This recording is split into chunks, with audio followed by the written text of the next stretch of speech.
Hey everybody, it's Monica and Eva, Invisible Not Broken's year in review. Woo! It's been one hell of a year. It has been one hell of a year, and it's actually been my first year as a co-host with you.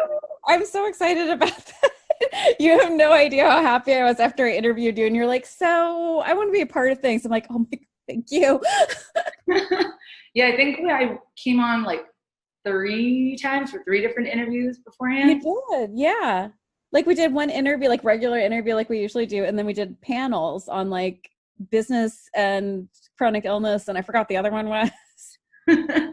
uh, yeah, but it's been such a great year. I think the first episode was like early in January, and I didn't even realize that until someone asked me the other day. Oh, so how long have you been doing this?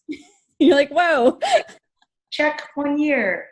Well, Oh, you're the one who reminded me it had been 3 years. I was like, I don't know, a year and a half. oh yeah, 3 years since the inception of this podcast. Thank you, Monica, for Yep. birthing it. That yeah, we're gonna leave the whole word birthing out. I'm still traumatized, but no, All right, I mean, like, it worked out scratch so that. perfectly because like Kira's had to bow out for family stuff, and like I was only on my own for like 6 months, and then you came in, and I was so happy.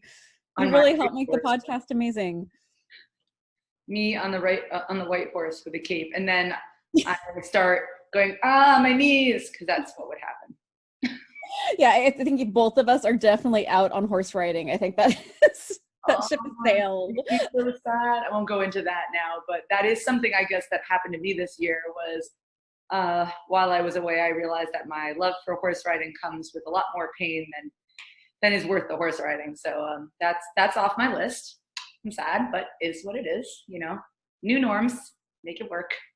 You're so good at that. I remember when I was as young as you, and I could just bounce like that.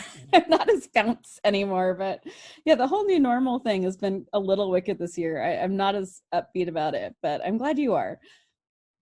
Well, I try. I definitely am not when they happen a lot of the time, but I'm gotten good at reflecting and making it work. So actually, why don't we talk about a few stats so everybody knows where we're at? Oh my God, that's been like I just feel like kind of overwhelmed when I see the numbers, and I'm like, that is like a tremendous amount of gratitude because we're not advertising yet. So that's all just people sharing.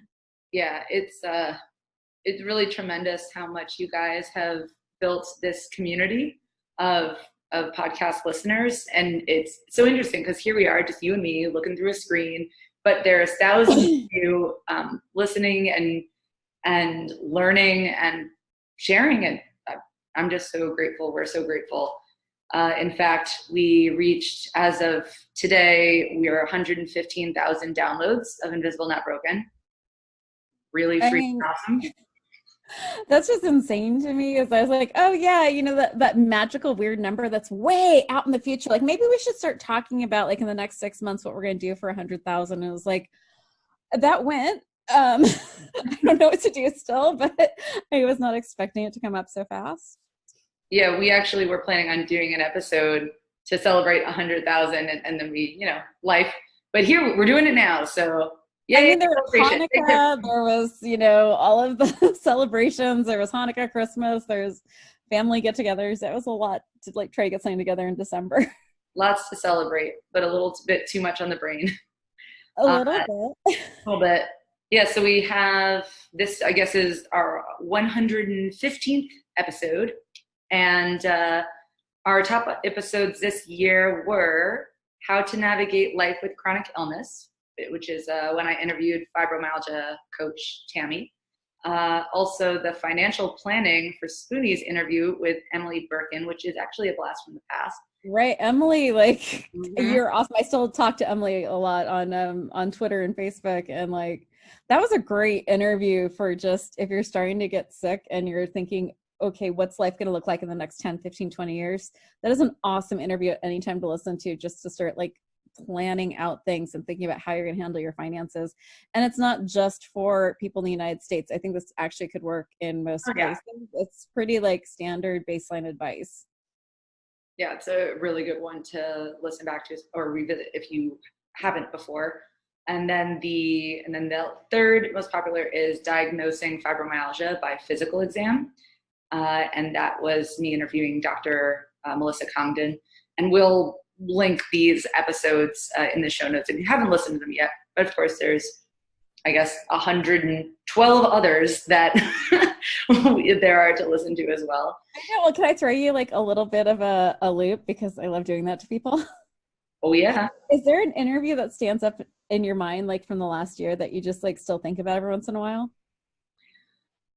Yeah, actually one that happened relatively recently, I have to check, but I think aired in November. My interview, or really my split interview with Stephanie Tate, the author, it was just so raw and went on a journey that neither of us were expecting. Like the first part one of the episode, we talk about ballet a little bit in the beginning, so heads up for everyone, but I promise it's related to chronic illness. And then she tells her story, which is spectacular, like many of the people we bring on. And then part two, we get into a really deep and philosophical discussion on what it means to be human in healthcare, and how we should reframe how we look at the doctor-patient relationship, which is a special topic of mine that I like to dig into. Really? Yeah, I kind of like it. Yeah, it's just a little something I like to talk about. So that's my personal favorite episode interview that I did. What about you? See, I like throwing things out. The hard thing for me is like almost all the interviews are so personal, and I end up being like still chatty with a lot of people who I interview. But as far as things that I keep thinking about, I can't remember if it was this year or last year that I did the interview, but Soraya runs across my mind a lot. Oh, yeah, me too, actually. Yeah, I hope Soraya reaches out again, because I love Soraya, and it started with being called out, which I appreciated, because my knowledge of trans issues was so limited, and Soraya was so generous with me in explaining and talking and being really patient with me. And when I'd screw up again, I would get a nice email from Soraya going, "Hey, let's re-talk about this again." And I was like, "Oh, thank you, got it now." And now I have a lot more trans people and non-binary people in my life who are keeping me updated, I hope. If I'm not, Soraya, please reach out again. But yeah, Soraya runs across my mind a lot, and just like, am I doing this right? What would Soraya want me to say, or how would that be phrased? And I think another one was a really recent one. It was with Tiara, and that was a 2-hour interview. And I couldn't stop talking with Tiara, because it was on topics that I have so no knowledge about, because of so many parts of my life, like being, very pale, and being in a certain area, and Tiara talking about race and the medical system, race and pregnancy in the medical system, race disability in the medical system, race medical disability in work. I mean, this was one of the interviews that I was like, this is why I want to be doing this, is because we all have such different experiences with our disabilities and our chronic illness. And I was so excited to have to be able to pass the mic to Tiara, who was fantastic and amazing to listen to. And I'm trying to convince Tiara to start up a podcast herself, because I think she has so much to say. We're definitely going to be doing another panel very soon. We're going to be doing a panel on wheelchairs and getting around with disability, being able to access public transportation, being able to access public spaces. I cannot wait for that interview. So yeah, that's one that's like near and dear to my heart right now. But honestly, it's hard to say, because there's so many people who are near and dear to my heart, who I still text with or I talk to on Twitter. So it's really nice to still be social. Yeah, in the process, I've made new friends, really. Like I actually recently talked to Dr. Melissa Congdon, and yeah, it's nice being able to follow people on social, but then engage with them on a more personal level. Because a lot of the people we've interviewed, it's like they were sort of distant people we had heard about or admired, and now they're one of us on a personal level, more than just like, hey, you have a chronic illness and you're an advocate. Yeah, I mean, I think it's like I'm jumping ahead, and Curious will absolutely speak to how I do this all the time on our notes. But it's kind of like one of my goals for this year about the podcast is I want to build up more of an online community for everyone, so that we can all talk about these issues in an easy way. Like if there's people who have questions about, like I had so many questions when I got a wheelchair, like how do you use the bathroom? how do you get in and out of your chair? How do you transfer? How do you, like, all these things I did not know how to do with a wheelchair because no one told me. And I think it'd be great to have like more of a public space where people can go and ask questions, just like guilelessly ask questions about, you know, things, and just be there and supporting. Because we get those emails that, like, I always see them, they're time stamped at 2 or 3 a.m. And like, I'm listening to this podcast. I am so grateful. I feel less alone. I'm learning stuff that I need to learn about my disorder. Like, I want to have more of that. I definitely would love to incorporate more how-tos into our podcast. Yeah. We will always be telling stories, because stories, I think, give us some of the most potent information, but at the same time, we're here to distill any information that like needs to be maybe a bit more straightforward. We're good with that too. We're here for you, even if it means we'll be doing some investigating for you. We'll try. We'll try. Yes. Yeah, sorry. I don't want to make promises. We are still human and have chronic illnesses ourselves, but we are here for you within our capacity. And teenagers. I have teenagers. Like, oh yeah, she has that. I don't have that yet. I say yes. Yes. You have a few steps to go. Yes. Oh, and going back to some stats, we want to give some shout outs to where we have the highest numbers, which we don't really know why, but I would love to find out, like, hey, you know, like, these are some states I was considering moving to. They're awesome. Yeah. So we have Virginia, Colorado, and Oregon as our most listened to states. Thank you, guys. If you're sharing with your communities, like, that's the reason, please let us know. We'd love to maybe interact with those communities in some way on a one-on-one. But thanks everyone from those states. Also, massive buildup in the UK this year. Yeah, seriously, thank you. Really excited because I'm visiting you guys soon with my wheelchair. So I'm really glad you guys have been listening. Watch out for Monica. She's on a roll. Watch out for me on wheels. If you're in the UK and you use wheels and you have some, this is my first time traveling with my wheelchair. I'm so terrified and excited. So if you live in the UK and you've got some tips on how to do traveling and trains and everything and cobblestones with wheelchairs, please hit me up. Cobblestones. Message me. Especially with rain. I'm really needing to figure this out. Ooh, yeah, I've been to London, I don't even know how many times, because my mom is British, and that weather there for joints. There's a reason why I want to move there. I mean, look, I love London, and I know you love Jane Austen, and it makes sense. So. What? Doctor Who, Jane Austen, Blackadder. You can just keep going. Oh yeah, I mean, entertainment in England is top notch, like on another level. In music, in it as well, in my opinion. Actually, can't see it from here, but over there is a dish towel. That's the Union Jack. So we all love you, British family. And thank you. We were really amazed to see the growth in that area. Yeah, and also we launched our Patreon this year. Yes, please. That's been growing, and we hope that it will grow a little bit more, because Monica and I are doing this out of the kindness of our hearts, and we will continue to do it because we love it. But any support would be extremely appreciated. Yeah, the thing that we'd always talked about was we were not going to put any information behind a paywall. And that's just our personal choice on how we want to run the podcast. But we do pay for the website and and everything else we pay out of pocket. So if you can, and if you would want to, and you find value, it'd be really great if you could help support us with whatever is, you know, comfortable for you on Patreon. That would be a really big help. Merci in advance. Merci beaucoup. And if you can think of something absolutely wonderful that we can do for you all on Patreon, I would be interested in hearing about that. I just don't want to put anything behind a paywall for people. I really want to make sure we're super accessible and available. And coming up in 2020, we have some things going on with the podcast and outside the podcast. Monica, I know that you have a couple of things you want to talk about.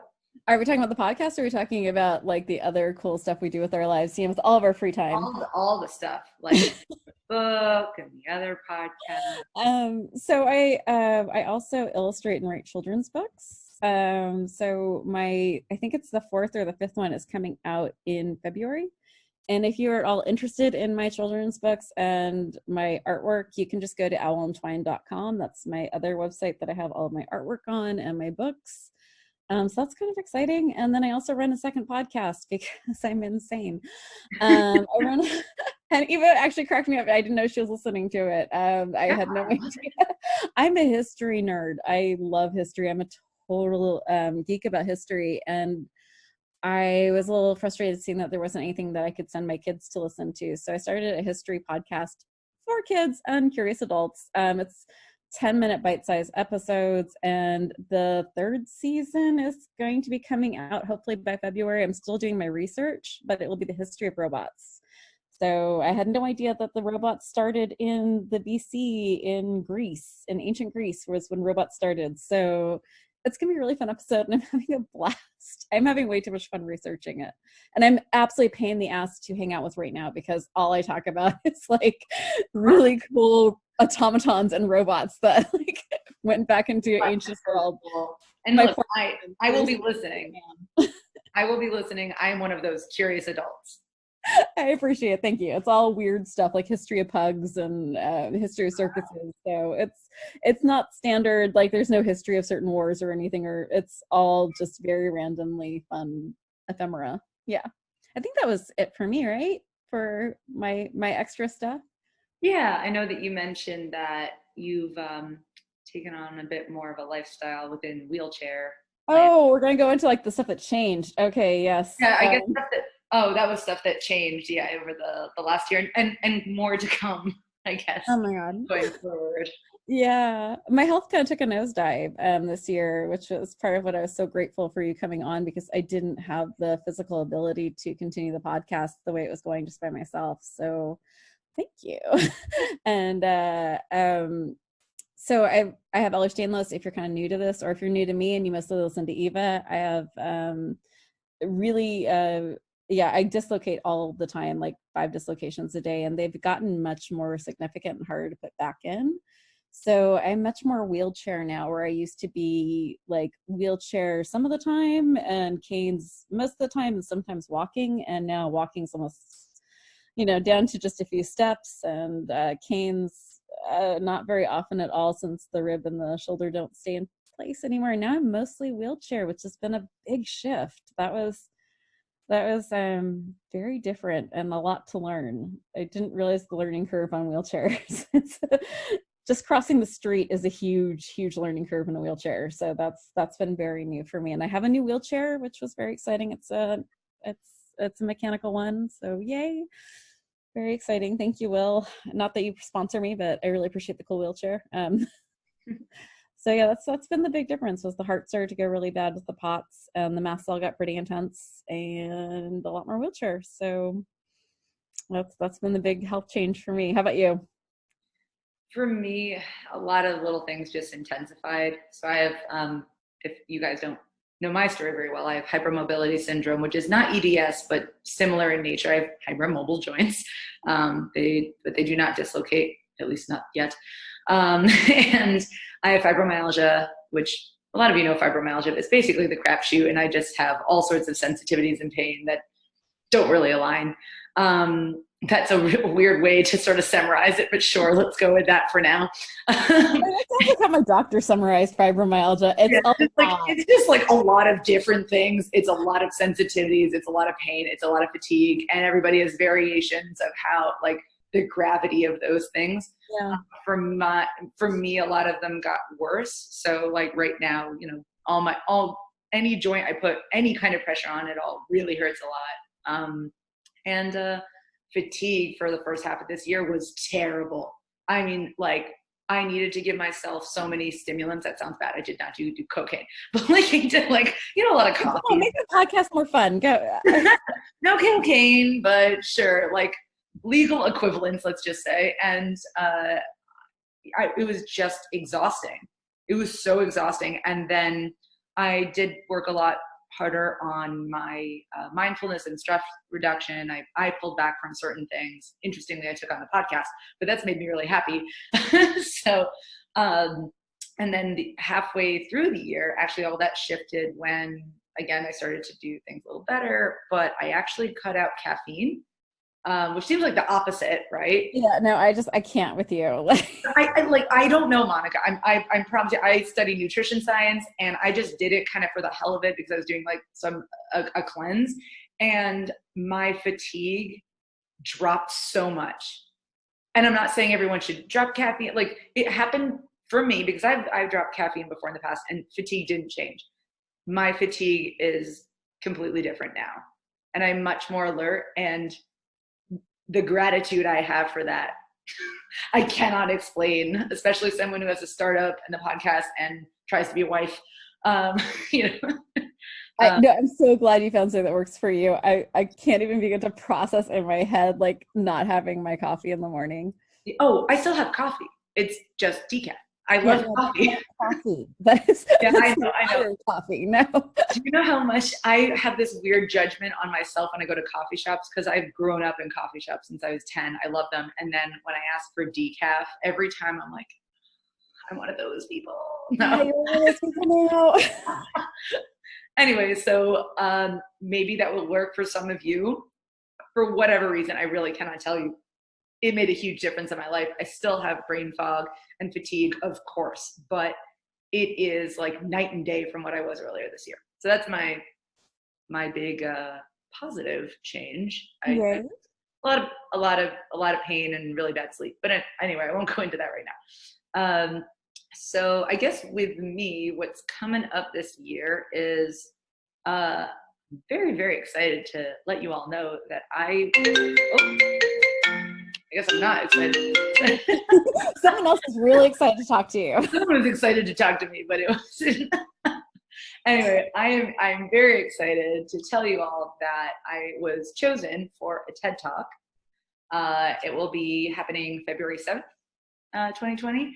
I do not know when it's going to go on YouTube and like be available to everyone, but I'm letting you know that it's happening on. Oh yeah, and we will like be pushing that out when it's up on YouTube. That's so exciting. Thank you. I'm terrified, but also really, I'm really so proud of you because my TED Talk is about us. It's basically an advocacy call for us, but also, and I know this can be a touchy subject, but also for doctors. My TED Talk is about humanizing healthcare through relationships. Again, who's surprised if you've listened to any of my episodes? I give a shit about doctor-patient relationships. And long story short is that I think they should be equal in terms of how one sees the other person, just like two humans, and that we both have to be compassionate towards one another, and that means understanding the other person's point of view and their struggles. And there's a lot more on that. I hope you will watch when it comes out. I think you will be intrigued. I hope you will be intrigued. And so, yeah, that's one thing happening on my end. Also, and again, I will announce details on this when they arise, but we'll be hosting our second annual Care Fair in New York City. So if anyone is remotely near New York City, March 21st, we're hosting the Care Fair. The Care Fair is actually a chronic illness specific celebration, as I call it.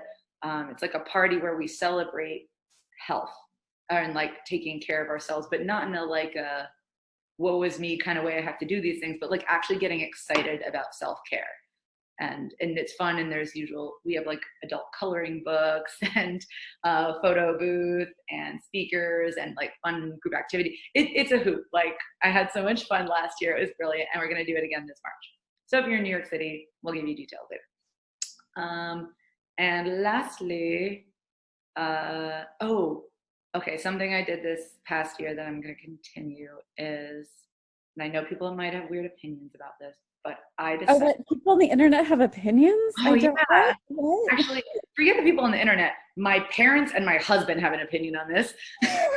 Parents and husbands have opinions? I don't know. What These people who love me and know me well, I decided to start doing ballet again. And that may shock people who've listened to my other episodes, because ballet flat out traumatized me. Like, there's no sugarcoating it. Actual physical and emotional trauma.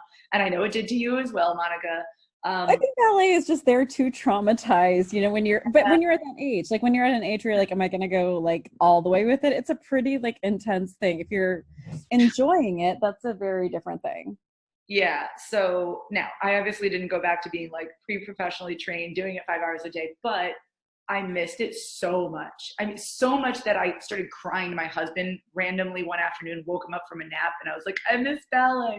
And it's so good. He like just hugged me and was like, it's okay. But anyway, I decided to go to a local class that's like for beginners. It's not other dancers. I love the teacher, and I just do my thing within my capacity and enjoy the music. And I'm proud of myself because I'm facing my fears of my trauma and trying to make it into something enjoyable again. That is like a big part of me. So I'm basically becoming friends with my ex-boyfriend of ballet. That sounds weird. Wow. But yeah, I've never thought of it that way before. So that's going to continue. And you know what? Actually, I'm going to like declare this on the podcast right now. Because I have intentions are everything. Intentions, right? I'm going to say this right now. So I've had this dream of hosting a dance show. Okay. Yeah, since I don't even know. Because there's 2 long pieces that I choreographed to literally a decade or 2 ago, and they were never performed. And I'm not even talking about by myself. I mean, like, I want other people to perform these dances. I have 3 in particular, and I want to put like whatever, produced or whatever, this show by this time next year. It'll be just, a little thing. It'll be my dances and then dances of like other choreographers I know, but I just want it to happen. It's something that I'm going to put out there. I'm going to make happen, and yeah, it's going to happen. You're very good at that. I'm going to make it happen. Yeah. So I said that about the TED Talk, and saying that now about the dance show. So here we go. Boom. Okay. So actual related things to. Oh, back it up though, because we want to hear from our listeners on like, if you're part of our community, the chronic illness community, the invisible not broken community, and you have something you want to share about what you've done this year, what's new with you, if we've interviewed you and there's new cool stuff, just head over to our website, theinvisiblenotbroken.com. And I know it's kind of weird, it's a workaround, but I'm too tired to try to figure something better out. So just go over to the feature guest thing, click on that, and just write a 1 sentence, like what is like new and awesome or new and awful, or you just want people to know about in your life, or if there's a new book you've written or something that you need to plug, just give me a URL and then put like next to it your handle for Twitter and Instagram, and we'll try to go through as many of those as we can, and we'll put everything in a blog post, but we'll try to like, if there's something really awesome, we'll try to like push it out too. So if you can get that done before the 2nd week of January, that would be fabulous. Nice. Yes, thank you. Yes, we really want to hear from you guys, and that means in all respects, not just what you guys have done this year, but if you have any suggestions for the podcast, suggestions for us. 2 sentences. Yeah, I guess make it, don't maybe go on forever, but I like really want to. I'll tell you right now, I want to hear back from you guys about what you've thought about my episodes this year, because I'm still new. We all know you love Monica because she's Monica. No. Apparently I have the world's most annoying voice, so sorry, nothing I can do about that one. Well, actually, I love that we are so different. I don't know if there's any other podcast like us with like 2 hosts where we couldn't have more different episodes. So hopefully you guys like both, but if you like one or the other, we love each other and it doesn't matter. I have teenagers. You would have to work so hard to offend me. You would really have to step up your game. Like, I used to teach junior high. You would really have to work at it. Nice. Yeah, I miss it. I would love to go back and do it if I ever could. That's junior high is fantastic. It's my favorite age. Like, I love teenagers. Really? I do. Well, like junior high or middle school is, for everyone that I know, the worst time of their lives because it's awkward to the max. I didn't say I enjoyed being in it. I enjoyed teaching it. I am a snarky pain in the butt, and that works well with teenagers. I am sarcastic, and I like to think funny, and that works well in the classroom. It was really fun. I really love teenager sense of humor. I love hanging out with like my kids and their friends. Like, they're really neat, creative, amazing people, and it's just kind of my jam. I like that age. So I miss teaching. I wish I was healthy enough to do it. I tried 1 class this year. That was the other cool thing I tried. I tried to teach 1 class. It was days and days. It was the best class ever. Like, it was a room full of 13-year-olds who were so involved and awesome and fantastic kids. And just could not even get through the 45 minutes. It was so hopefully someday in the future. But anyway, that was a random like That's cool. sidebar there. Yeah, I can totally see why that would be an enjoyable experience, a rewarding experience. Oh yeah, I love teaching. I miss it. Absolutely. I'd do it again in a heartbeat if I could. I would like to try that out one day. Anyway, so right. I guess I'll say a little bit about WellaCopia. So for those of you that don't know me or haven't listened much before, I'm the founder of WellaCopia, which is basically a Match.com for healthcare, like a dating site. I love how you phrase it. Like it's such a good way.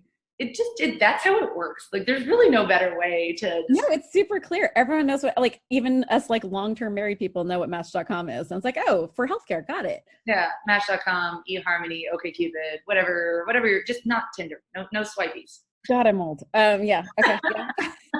Yeah, but so we're reframing a little bit that it's not just like any kind of medical wellness practitioner, but really the best reason to come to WellaCopia is for your, let's say, your ringleader of your care, who's at the center of your care, someone that you can rely on. And that could be to refer out to other doctors or wellness practitioners, but your ringleader can be your general practitioner, absolutely, if you're looking for someone. It could also be your psychiatrist, your therapist, your nutritionist, your chiropractor. Like everybody I've now seen in running WellaCopia for a long time, everybody has a different type of professional that they use as their like go-to. And I think WellaCopia is best suited for people looking for practitioners to fill that role. Since unfortunately, a lot of us don't have one.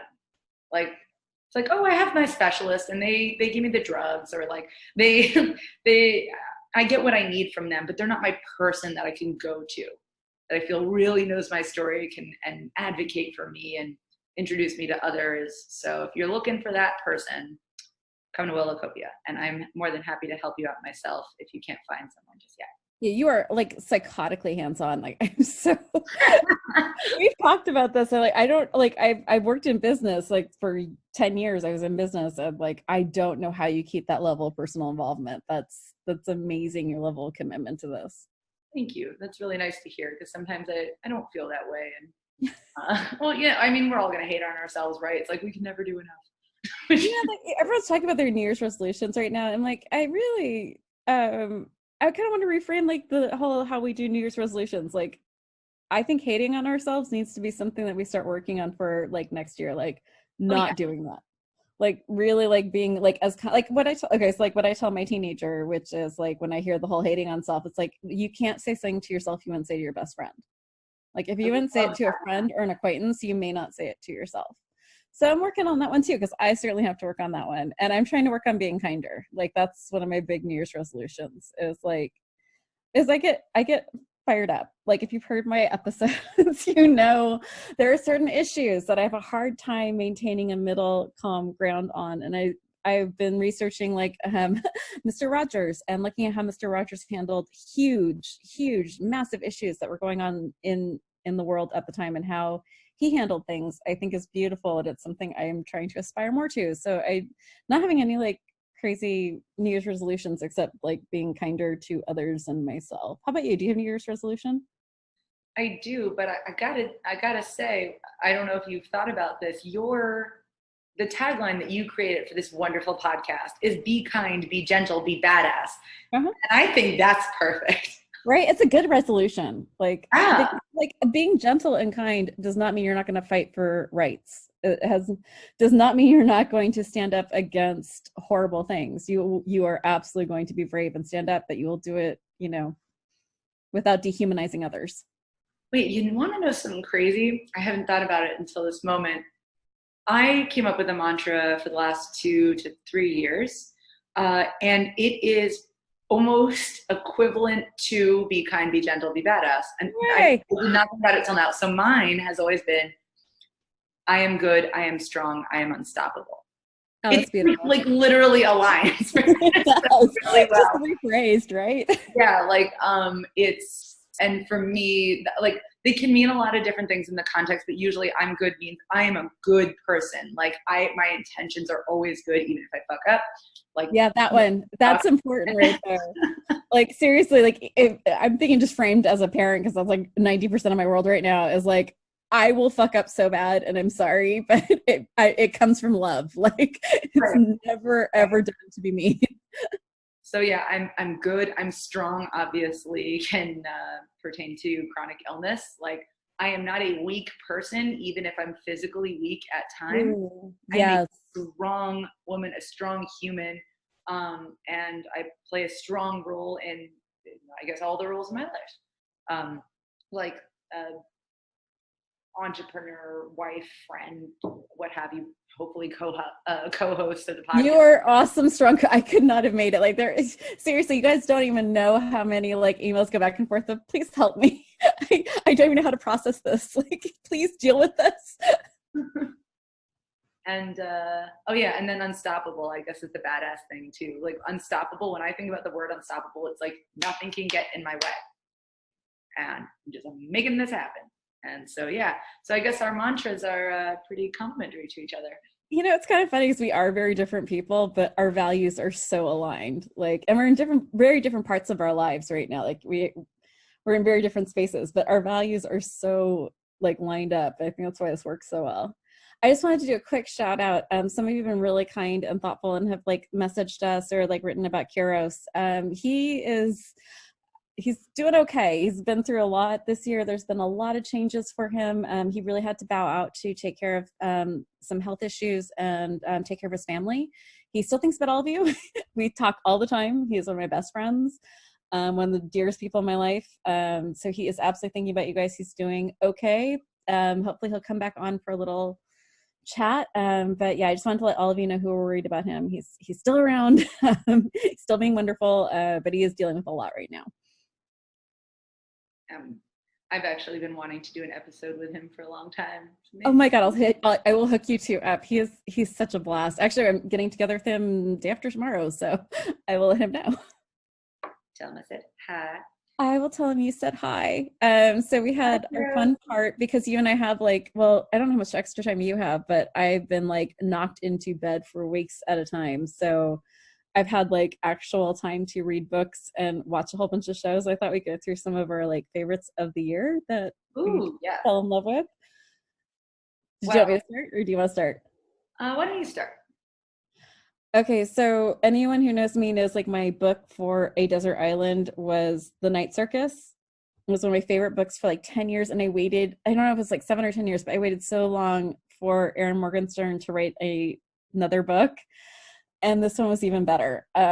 Starless Sea rocked my entire world. I forced everyone in my life to read it. It was a beautiful, beautiful book. If you love fantasy and you're okay with some mystery and just kind of letting go of reality for a minute, that was definitely my like escape from reality. That was one of my favorite reads this year, and I had a lot of favorite reads this year, but that was really really good, and I just needed an escape for that week, and that was fantastic. And then for TV shows, The Magicians is always my favorite. I mean, I have a lot of stuff I love watching. I love Doctor Who. Everyone knows I'm a Doctor Who freak, but The Magicians is so good. And this last season, if you watch this show and you haven't seen the last, I'm not going to like spoil anything for y'all, but if you haven't watched that last episode, make sure you have tissues. Make sure you're not doing anything for the rest of the day.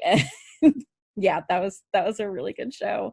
And then on Apple Plus, I got Apple Plus just for Dickinson.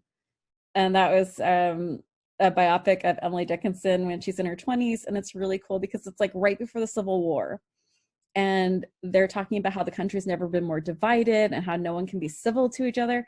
So it's a really interesting look at a time that, you know, has happened before where there was huge divides, and it's interesting to see it from that perspective. And then of course there's like Billie Eilish music, who my teenager has introduced me to, which I am loving. Oh my God, that's fantastic music. So it's really a fun like mix of like modern and past. But if you can grab Apple Plus, just do it for the month, just so you can like stream through Dickinson. That was fabulous. I'm going to take you up on all of those suggestions. Okay, if you haven't started watching The Magicians, you have to start with season 1. Yeah, I'm absolutely going to do that. And Dickinson sounds fabulous and oddly appropriate for our time. It is really amazingly appropriate. Yeah, well, history repeats itself. You know this as someone who takes a deep look. Like you could almost do like actual predictions, just like looking at certain markers. It's kind of amazing if you know the patterns. Yep. And my dad says that all the time, also from an economic standpoint. That's not wrong either. Like seriously, history, economics, there's just certain markers that you can look for and you'd be like, okay, this is what's going to come next. Yep. And unfortunately, we were talking about that before this podcast. We're not going to do that. I want to be happy right now. I can't. Yeah, we're not going to talk about that. But I related, we'll see if you can guess what we're talking about. Related, my favorite show this year is Marvelous Mrs. Maisel. Oh my God. I cannot say enough amazing things about it, but it is undeniably one of the wittiest shows that I have ever gotten to experience. It is near and dear to my heart in terms of culture because it's about New York Jews in the 1950s, which I am, a little younger than that, but I am a New York Jew, and the cultural references are off the charts, hilarious. I'm actually totally curious, and this is something you can feel free to write to me about. I don't really get how the rest of the world loves a show when they don't know Jewish culture, but I'm glad that everyone's really finding it entertaining because it's just like one reference after another about our culture. So I mean, I'm on the other side, but I'm from New York Jews, so it's like I get to like talk to and they're all from that generation. Like my grandma was in the 50s, like, and it's just so fun to hear the language again. It's like lots of schmuck and schmeckle. Yes, and Abe. Oh my God, Abe. Abe is amazing, really, and I love that Mrs. Maisel or Midge isn't even Jewish. Like, I mean, like her, the person, the actress. Rachel Brosnahan. She's not Jewish, and she's amazing. I mean, she even has the inflections of voice. Like she's perfect. She's got it down. Oh my God, I love her. Yeah, I mean, really, it's just incredibly funny, and also, it's got like good drama. This season. I mean, this season with Shy, that was amazing. Yeah. I mean, I've loved everything. I've just loved every episode. It's very aesthetically pleasing too. Like, whoa. Yes. Like, whoa. I can't say, I don't know of anyone, at least that I've met, who's watched it and gone, So. No, I was like live tweeting with someone watching it at the same time. We were like just met on Twitter and just were like, oh, you're watching this too? And like going back and forth the whole day.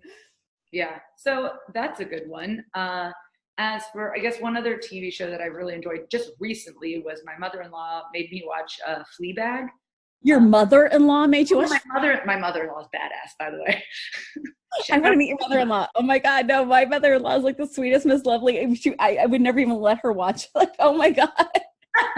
My mother-in-law knows like really good art, or I'll say like expression through the artistic license. It's and that could be TV shows, it could be dance, and I like to bond over that, writing, and she is just, I'll just say this about my mother-in-law, my favorite thing about her, she is unabashedly herself.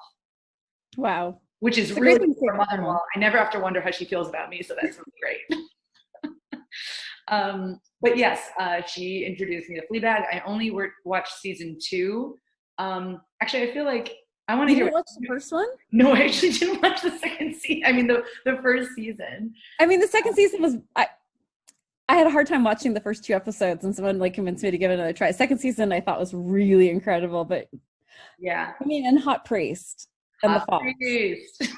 And I mean, if you're a Sherlock fan, you had to die when the Hot Priest came out. I still find him incredibly creepy, but that's because I can't get Moriarty in my head. I know, you're like, oh my gosh, is he gonna go sociopath?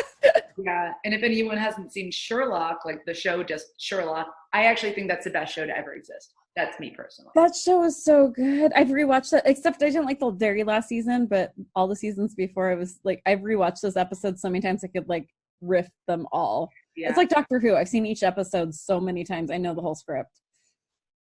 I should do that again. I introduce it to everyone I know who hasn't heard of it or hasn't watched it. So everyone listening, I'm introducing it to you. Right? Like, or if you're going to do like NaNoWriMo next year, watch Sherlock before you do it because it will show you plot structure like nothing else. Oh, yeah.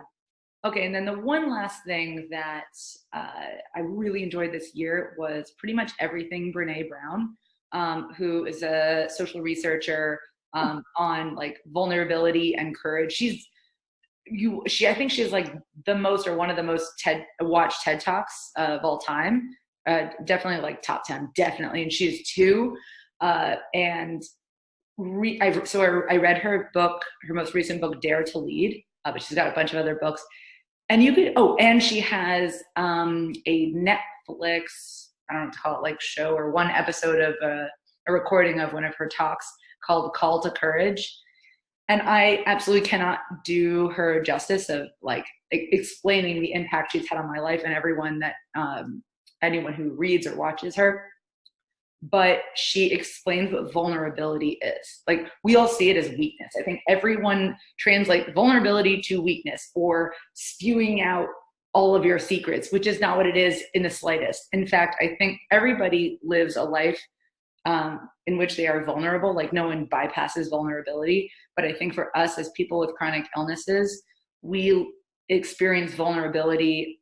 We are forced to be vulnerable all the time. And so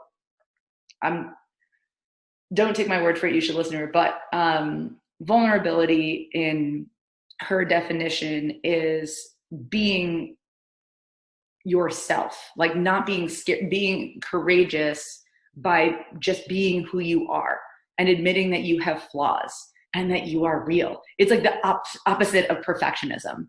And I love it. You would love her if you haven't watched anything from Brene Brown. I will totally, like, you convinced me. I will absolutely go there. But what you just said about like perfectionism and vulnerability, I just heard someone talking about that we strive for perfection because we're hoping to get beyond reproach. If we are just perfect enough, we cannot be reproached and we cannot be shamed. We cannot be called out. We are safe if we're perfect. And like when you just said that, I was like, oh God, that was one of those quotes that I read. And I was like, oh, that was a little close to the bone. Yeah.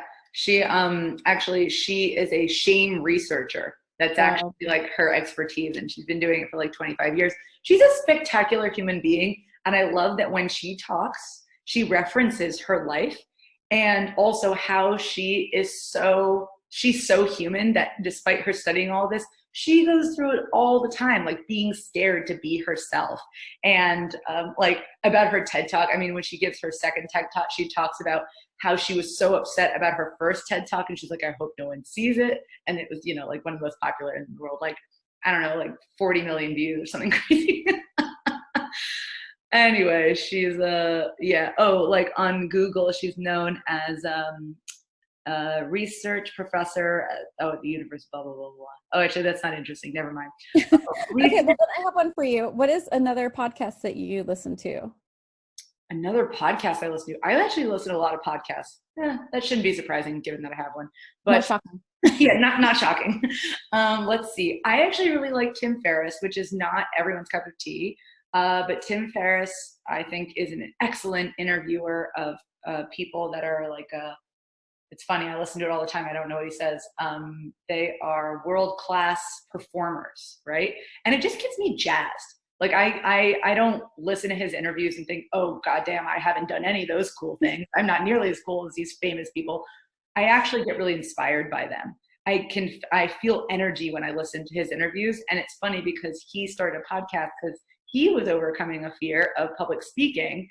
And he's like, oh, I'll just do a few episodes. I don't like the sound of my voice and I don't want to do this. I love listening to Tim Ferriss's voice. So thanks, Tim.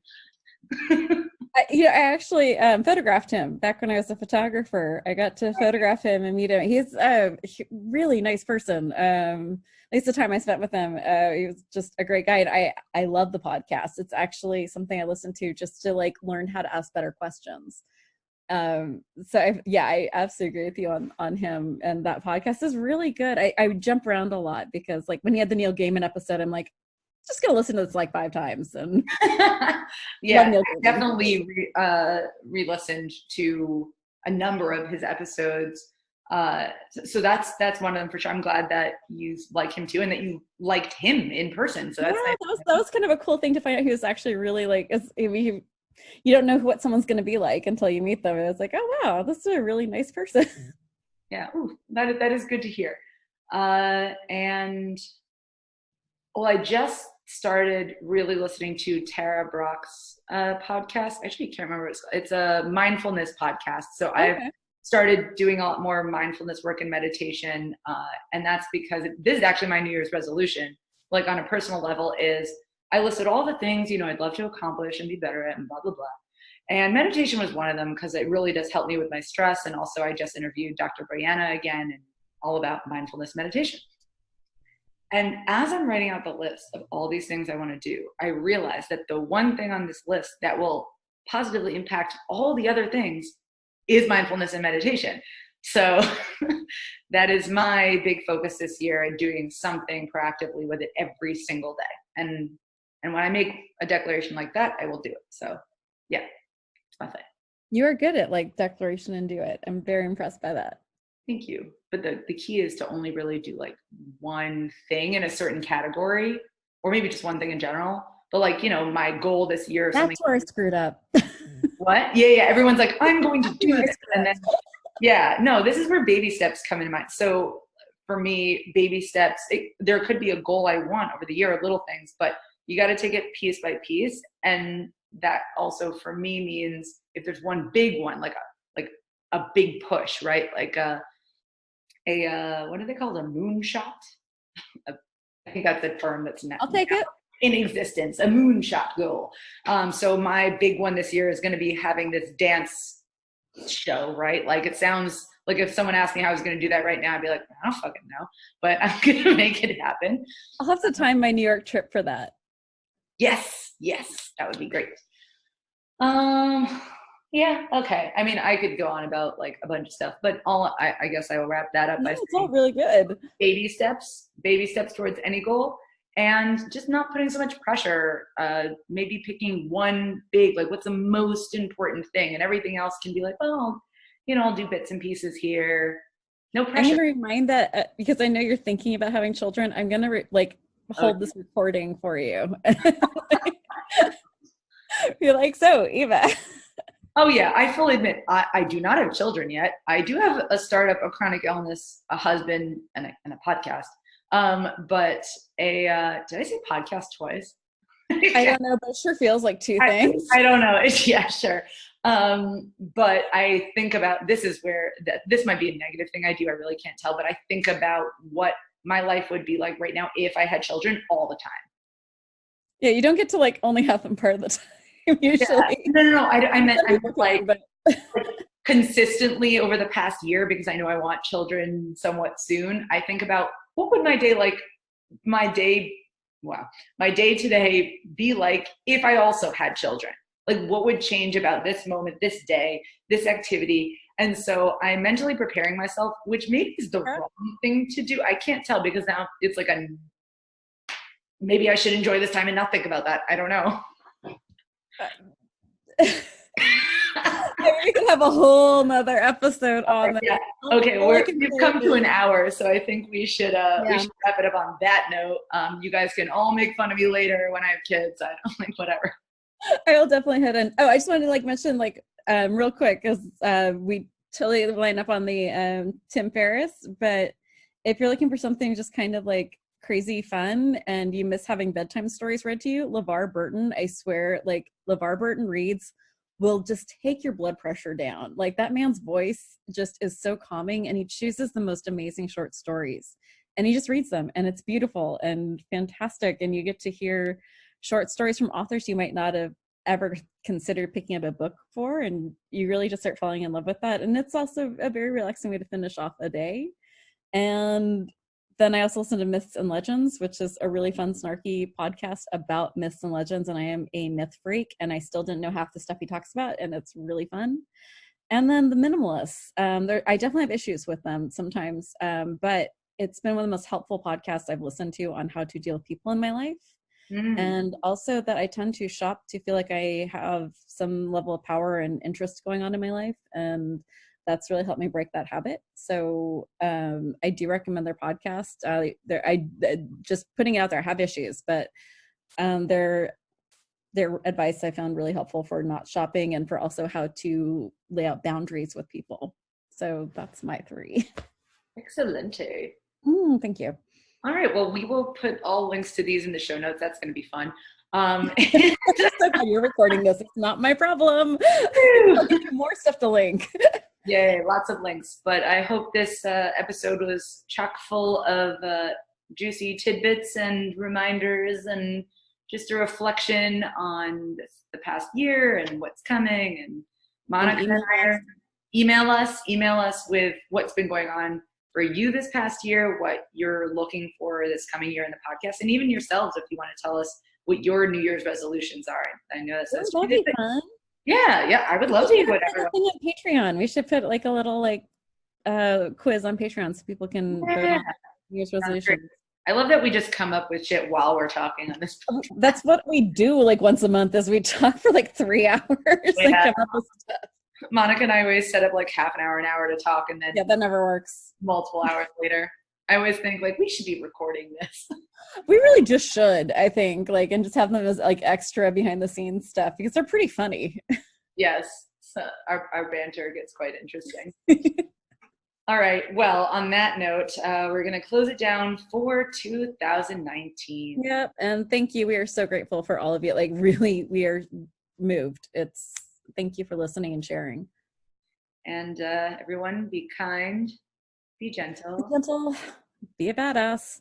Ta-da! I'll let you do the dancing.